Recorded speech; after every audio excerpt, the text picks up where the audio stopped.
kasi galing ng Yellowfin. Ito ang ating for today's video. Tuna fin. Ito pa iba. Ayan. 1 kilo, isang kilo 1 So, naaamoy pa ng aso. Parang gustong tirahin, saluhan. Ayan.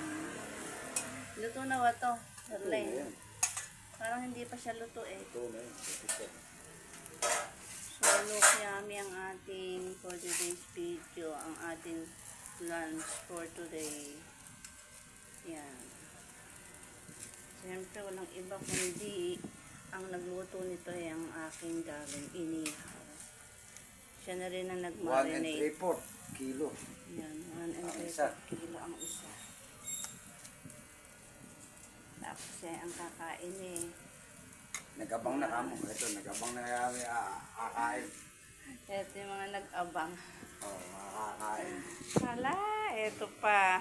Wala pa yung mga pusa namin, mga natutulog lahat. Pero ito ang bed ng pusa. Ang isda. Sige. Tapos ako yun. Ito yung aming pusa, nasa lamisan lahat. Nag-aabang ng kakainin. Nag-live yung sinatuangan ko. O, yummy na yan lahat.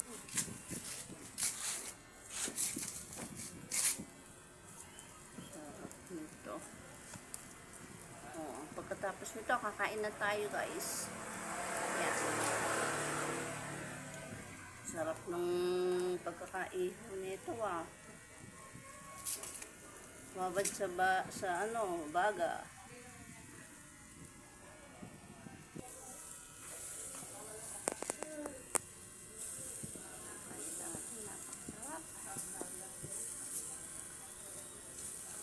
Sarap yun, mayroong gulay na kasama.